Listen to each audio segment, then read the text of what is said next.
Hey guys, Chris Walker here, and today I just want to go through the step-by-step process that I think during this time of incubation or isolation or social distancing, it's a great opportunity for us all to refresh and rejuvenate ourselves. And I think to do that as we've done it before would be a complete and utter waste of opportunity.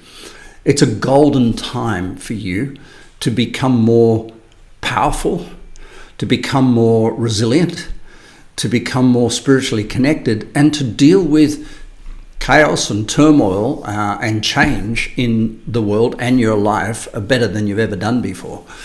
This global situation we're facing will only be dealt with when we recognize that act local, think global has finally come of age, that every thought we have changes the world. Every action we have in the way we manage the environment, the way we manage our kitchen, the way we manage our workplace, every single thing we do as an individual locally and act on locally has a global impact. And finally, we've come to realize that a global pandemic will only be cured one person at a time. In a sense, by us doing our thing locally and personally, we are making a global change. So given that that's the truth, what can we do at a spiritual, emotional, mental, career, health and financial area of life, and in particular relationship, that's different than what we've done before, that can make a really big impact on the world? I've put together this 5-point sheet, a checklist for you to look at old language, look at new language, and look at new actions that might change things that you've done in the past, and have a look at them from a whole new perspective. I went, and the first one is called Rattle the Cage. I went on a jungle safari with, I took 10 clients, a family in Nepal on a jungle safari. And in the morning we were told we would go out on this jungle safari with the jungle safari leader, and I would be his assistant, and out we'd go. We'd look for tigers, we'd look for rhinoceros, and we would look for bears that are wild in this jungle safari. And the jungle safari leader told us, if you see a bear, cover your eyes, don't look into its face, because that will make the bear attack. So always look away from a bear. If you see a rhinoceros, run like stink, but run in a zigzag pattern, because the rhinoceros isn't very good at turning corners. And lastly, if you see a tiger, stare at it.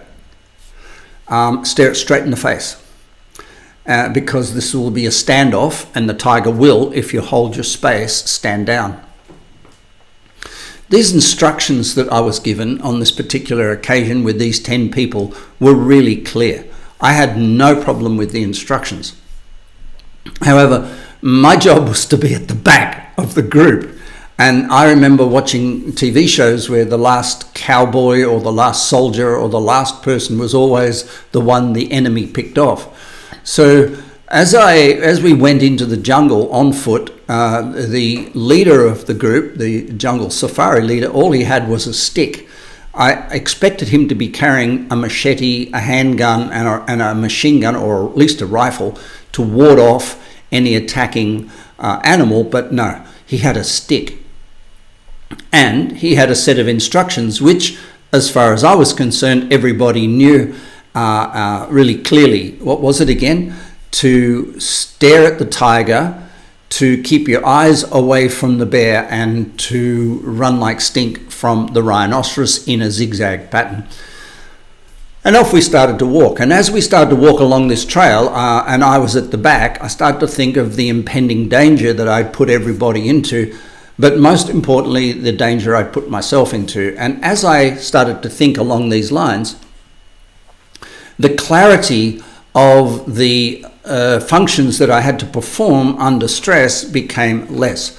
So it wasn't long before I was walking along thinking to myself, do I stare at the bear, turn my head away from the tiger, was that work, and run like stink from the rhinoceros? Yeah, and that's it.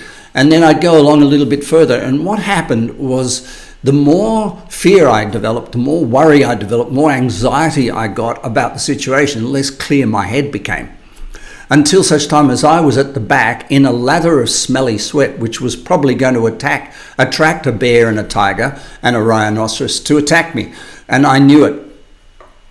So, and we weren't allowed to talk loud because that would firstly, number one, frighten off the animals, and secondly, cause them to become disturbed if ever they saw us and attack. So we're all bound to silence walking along this trail through the bushes in the jungle of Nepal.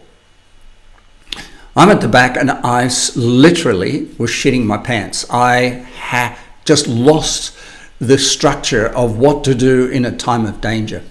And when we finally stopped to take a break, and the jungle safari leader gathered us all together. We'd seen footprints. We hadn't heard and hadn't seen anything. And I said, "Can you go over again what we're supposed to do?" And just as he was about to go over it, there was a movement in the bushes right beside us, and there was a sleeping rhinoceros in the reeds, and it woke up.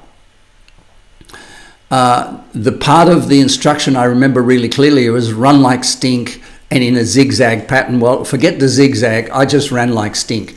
And we all ran away from this rhinoceros. It's a memory to remember.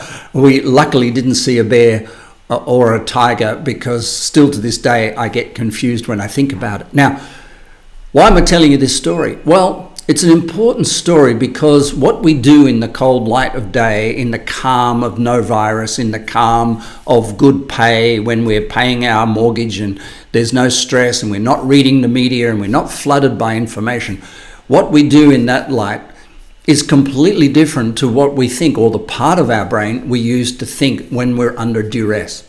Right now, many people in the world are infected not by the virus, by duress, by anxiety and stress. And that's infectious too. Our job is to change the game, to begin each day and end each day with a solid footing. And we call this process the discard process. Now, once upon a time, we'd call this life strategy, a diagnosis, get some quick wins, eat some sugar, find out what's wrong and fix it. But we need a new language. We need a language, something along the lines of, save people's ass, rattle the cage, reorganize the chaos, let go of old stuff is a great new way to say this. Shake the tree and let the fruit fall away. Extract the best out of things. Recognize the cause and deal with the cause rather than the effect. Stop the rot. Find out what needs to be let go of in our beliefs. Clear the fog and diagnose problems. So the new language is more about going to the root of our anxieties. If the root of our anxieties is fear of death or fear of other people dying, maybe that's what we need to deal with in order to handle things with more dignity and more calm and clearer mind, and not get involved in should I run or should I stay, or should I look at the bear or should I run away. So I would like to suggest the first step and the action plan for today is look for what you can do that will change the root of what you think. Look at what you can do to change your mind, and that really means change your perceptions. You are not what you think. People think that they are what they think. You are not what you think. You are the outcome of what you think. So in order to be the outcome you want, which is calm, cool, balanced, collected, in order to be what you want in the outcome of what you think, successful, healthy, happy, you need to change the root cause of your perceptions. Now, perceptions are basically beliefs that if something bad is happening, it's true. Or if something pleasureful is happening, it's a pleasure. And what we need to do is put these beliefs or causational thinking, belief systems to the test. So we want to move beyond fear. We certainly want to move beyond anger, and we want to move beyond frustration. Our mission is contentment with strength. How do we do it? Let's see if you have a belief system. Let's pass it through the acid test, the filter, the competitive advantage filter, can we call it, of the laws of nature. Am I thinking in balance? Step number one. Do I see growth and a growth opportunity? What's growth mean? Getting more done in less time, more productivity. Do I see a simpler way as a result of this challenge that I'm facing? Do I see the balance in it? Do I see growth in it? Which is basically turning chaos to order. Third one, am I thinking that something's happening now that wasn't happening before? Because we know the third law of nature is nothing's ever missing, just changes in form. And it's really important to apply that law to whatever you're perceiving is really bad. Let's say we say now we've got a virus and it's killing people. People were dying before the virus. We've just now got a label for it. People were dying of car accidents and suicide and starvation and diseases before. Now it's just changed form. People were going bankrupt before. Now it's just changed form.